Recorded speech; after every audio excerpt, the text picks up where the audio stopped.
It is Scarlet and Violet release week. We are only 3 days away from the release of the new generation of Pokemon cards. That is Scarlet and Violet, the base set in the English TCG. I'm really excited for it. I wasn't so sure going into things, but I think you guys are going to enjoy this video. Friday, I hope to have all the pull rates compiled, so that way you can go through, make the best decisions when it comes to spending your collection dollars. I think you guys are going to enjoy this set. I know there's a lot of qualms, a lot of thoughts, a lot of, I'm not so sure, on the fence maybe about Scarlet and Violet. We've got the silver borders. We've got the 3 holos per pack. It's a lot different. What are pull rates going to be like now that we no longer have trainer gallery, now that like full arts have secret rare numbers, and it's all very, very different. It's all very weird. I hope you guys are doing well. Happy Tuesday. I hope you're having a great week so far. Just a reminder, since we hit 96,000 subscribers, we are giving away 10 Scarlet and Violet Elite Trainer boxes. If you want to enter to win one of those, go back, watch the video that I posted on Friday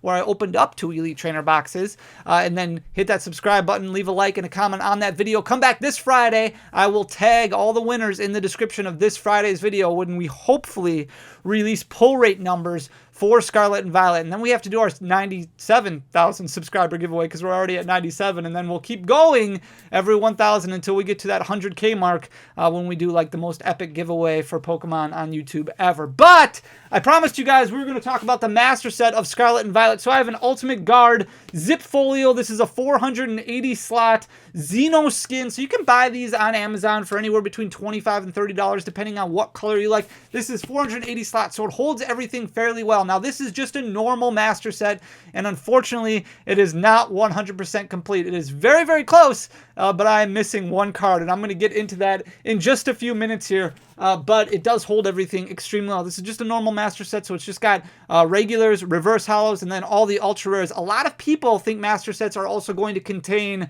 the promo cards that you would get, maybe the ETB promos, the pre-release promos. There's no right or wrong answer. It really just depends on what your collection goals are and what you want to achieve when it comes to collecting. A lot of my master sets, actually all of my master sets, just have the actual base cards, the cards that you would pull from booster packs. They do not include the promo, so it's completely up to you how you want to collect them. Obviously, there's 2 promo cards that come in each, the Koraidon and the Miraidon Elite Trainer boxes, and then if you get the Pokemon Center exclusive one, those cards also come in those ETBs, plus an additional version of those cards that also include the stamp. It's a little bit different of a picture. So, I mean, there's a lot of different promos that you can collect. I want to go over just some fairly different things with Scarlet and Violet before we jump into things too quickly here. So, first of all, pull rates are absolutely nuts. We have, for this master set, I opened 1,000 packs, and 1,000 sounds like a lot, but for the most part, 1,000 really isn't that much in the grand scheme of things when you're trying to complete master sets. There were master sets like Lost Origin, like Brilliant Stars, where I went over 2,000 booster packs without even completing a master set. Usually it was 1 or 2 cards short. A set like Evolving Skies, where I went almost 2,000 booster packs, but still ended up like 13 cards short, is pretty ridiculous. This one, much more attainable. Like you said, like you heard before, I'm only missing 1 card. I'll get into that card in just a few minutes here. But the most expensive card for pre-order in this set, this is going to make singles purchasers extremely excited, because I think that these cards, while they're very expensive right now, some of them, they're already starting to crash a little bit. I think they're going to get hit really, really hard. So this is Miriam. This is the most expensive of the card we've got of all the cards in Scarlet and Violet. We've got 1 in the master set already, so that's 2, 3, 4, 5 that we pulled in 100 packs. So you're looking at 1 out of every 200 booster packs. That means that if you're trying to pull Miriam, it's very possible that you'll just be able to pull some of these cards very easily, very easily. Some of these cards are very easy to pull. It's not, I don't want to say super easy as far as like, oh, this happens, you buy 4 hanging booster packs from the store, you're going to pull a special illustration rare Miriam, but out of 200 packs, that's not bad at all. And it's not a true indicator of the pull rates for Miriam. Maybe we got a little bit lucky. However, your special illustration rares, which are what these are, it seems like you're going to get at least 1 per booster box. Most of them are going to be 2 per booster box unless a booster box has a gold card. So from the booster boxes that I've opened so far,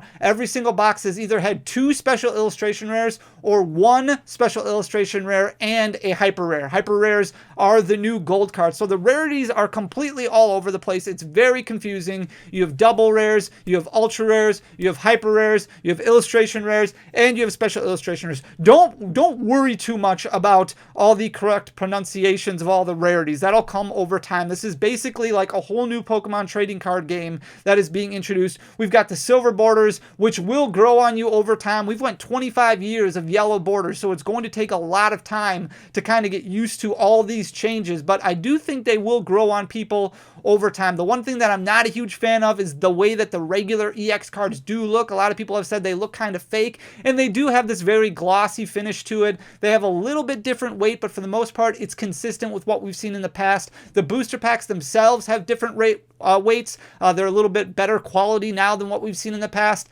And the code cards, they're kind of interchangeable. I mean, it depends on what product you're opening. Some of them have black borders, some of them have white borders, but they're not an indicator at all of what you are going to pull out of your booster pack, which I think a lot of people are going to be excited about, because it kind of spoils the fun when you open up a booster pack from the Sword and Shield era and you see the white code card, meaning, okay, well, if I don't get it, I'm not going to get an ultra rare. I might get a trainer gallery card if it's a trainer gallery set, or if you get a black border card, you know it's at least a holo rare. But these, it seems like, I mean, every pack is going to have at least 2 reverse holos and at least a holo. So every code card, no indicator whatsoever of what's in the set. I have no idea about the weights of the booster packs. I have not weighed any. I do not anticipate weighing any.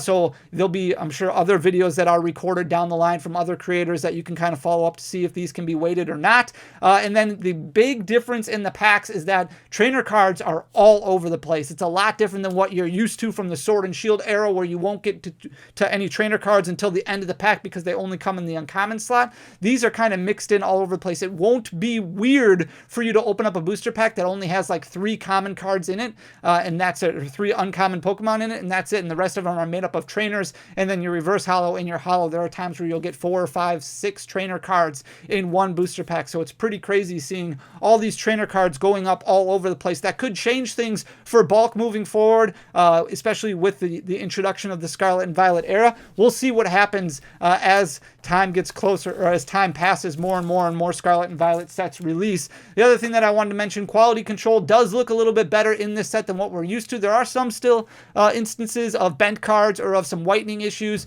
maybe a little dent here or there. For the most part, things have been a lot better as far as centering goes. Some of them still a little bit off center. There are some print line issues, so it's not perfect. It's not anywhere where it needs to be. Pokemon needs to continue to address this issue moving forward. However, it's definitely better, in my opinion, so far from what I've opened than what we're used to seeing. So we're going to look at the master set here. I'm trying to get it to fit as well as I possibly can. This is how I like to lay out my master sets, as long as I have a binder that fits. So I kind of made the switch over to the 4-row binders, the 480 pocket binders, because things actually fit in these. Then you can put the reverse holo side by side with the regular common card. Normally in these 12 pocket binders, the smaller ones, I have to do things a little differently because there's just not enough slots. So usually I have to put the reverse holo on top of the actual regular version of the card. So we've got all of the cards here. It's a little different. As you can see, it's a little difficult to see. There's just not as many ultra rares that you see in the main series set right out of the gates because there's no V-Stars, there's no V-Maxes, which makes a huge difference when you're opening the set. You have basic EXs, which kind of slide in here, like this Spidops EX that you see up in the corner there. But that's, as you can tell, the first ultra rare that we've hit, whereas everything else, no other ultra rares, no V-Star, no V-Max that's included in the main series set. And they put, you know, the full arts in the back of the set. So a little different here. There's the Arcanine EX or Arcanine EX, depending on how you want to pronounce it. And then we've got Houndoom, Torkoal, Fuecoco, Crocolore. It's going to take me a long time to be able to learn how to pronounce a lot of these names. But you've got some really cool looking artworks in there with the Slowpoke and the Slowbro. There's our Gyarados over there. One of the other good things about this set is that the variables seem to be really, really strong. So there hasn't been too many batching issues. However, there are a lot of booster boxes that I've opened where you've gotten double the amount of ultra rares that you pulled. Maybe I've pulled 2 Bannettes, maybe I've pulled 2 Spidops EXs, but it does seem that maybe batching isn't too much of an issue. However, there is one card that I have not pulled yet out of 1,000 packs, and I do want to let you know that I could create 2 full master sets out of the 1,000 packs that I've opened, but because of this one card that I'm missing, I can't create any master set as of yet. So if I pull that card twice, then I would have 2 master sets completed as we look at the Wattrel versions there. The other thing is that there's a lot of different variations of just a singular card. So like we just saw, there's multiple Wattrels, there's multiple Fuecocos. There's a lot of different basic Pokemon that have like 2 or 3 different artworks for it. As you look at the Gardevoir EX down there, over here we've got the Banette EX. You can see one of the problems, you really have to sleeve all the cards in your master set because they kind of float all over the place in the binder otherwise. There's the Klefki right there, which is probably going to be the most competitive holo rare, but it'll be interesting to see how holos do as far as bulk goes, holding value, especially for competitive play, because every pack has a holographic rare in it, but there's not necessarily a whole lot of additional holographics in the set that you might not be used to seeing. So, there's going to be a lot more supply of holographic rares. Here's the Great Tusk EX down here. Over here, we've got the Koraidon EX. Down in the corner, you see the Toxicroak EX. I'm going to go through this part relatively quickly here. No ultra rares really on this side, but as you can see, we've got everything. It was very easy to complete all of the reverse holos. There's the Iron Treads EX. That didn't take long at all, which is really, really nice. There's no ultra rares on this page at all, or this page, just because, like I said, there's no V-Stars or V-Maxes. It's like a roller coaster right now with the way you're probably watching this. Hopefully I'm not making anybody sick. There's the Oinkologne EX right there. As you can see, there's 2 Tandemaus. And then Cyclizar, there's 2 different variants of that. One is a holo rare, one is just an uncommon. And then we move into the trainer section. Beach Court, probably, arguably, the best trainer in the set. You also have Nestball and the reprint of Judge, which could sell for a little bit, but I think it's definitely going to hurt the value of the Judge and the Nestball that are currently in print. So the Sun and Moon, and then like the Breakpoint, those are probably going to, what used to be, a couple dollars for an uncommon, they're probably going to drop in price a little bit. So now we're going to move into the illustration rares. Here's the last page of the trainer cards right here. Let me try and get my camera to focus. Sorry about the glare on the left-hand side. I really just got to get a better setup. So we've got all the illustration rares. These were fairly early to come by. There's that really cool-looking Slowpoke right there. There's the Clauncher. There's the Wiglet. Usually you're going to get about 3 or 4 of these per booster box, which is pretty good. Like I said, we'll go over full pull rates hopefully on Friday. There's the Ralts over there. There's the Curlia. That was the last one of the illustration rares that we needed to pull. That one took a little bit of time. There's that really cool Riolu right there. Cloth. Bombardier is the one that's had a lot of print line issues that I've seen so far. So there's the Spidops right there. There's the Terra Arcanine Full Art Shiny, and there's the card that we're missing right there. So the Gyarados Full Art Shiny, the Terra Gyarados, the Terrados, we have not pulled as of yet. Magnezone EX, Miraidon, Gardevoir, Banette, Great Tusk EX, really cool looking full arts. There's the Koraidon, Toxicroak, Iron Treads, and Oinkologne. But yeah, still no Gyarados yet. Surprisingly, this is a really cool looking page because it ends perfectly for the set. So every slot is basically full, which is really, really cool because these are all the upper rarity cards. There's Jacques, Katie, the full art Miriam. You've got Penny there, Professor's Research. There's 2 different ones of those in the set. Team Stargrunt. And then you start these special illustration rares. Like I said, you should get 2 of these per booster box or 1, and then 1 gold card. There's the Miraidon, the Gardevoir, the Great Tusk over here on the right-hand side. We've got the Koraidon, the Iron Treads EX, the Arven, and the Jacques. And there is is the Miriam that a lot of people are looking for, the Penny. There's the Secret Rare Miraidon, the Secret Rare Crowraidon. Down in the corner, you've got Nest Ball, Rare Candy, the Lightning Energy, and the basic Fighting Energy Hyper Rare. The Lightning Energy we've only pulled 2 of, so everything else we've pulled, I think, at least 3 of. It's been a crazy set. If you like opening Pokemon cards and you're not too concerned about value and you just really want to appreciate the artwork, this is definitely a set you may want to look into.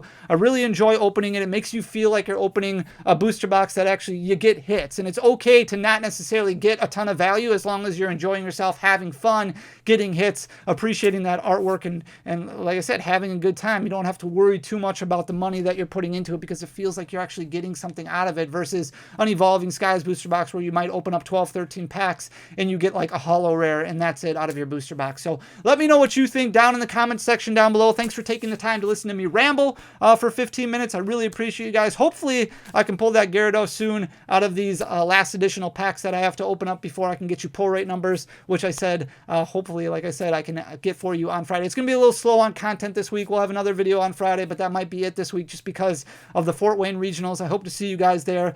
So please continue to leave likes, comments, share the channel. I really appreciate you guys. Thank you so much for everything. I'll talk to you soon. Until next time, peace.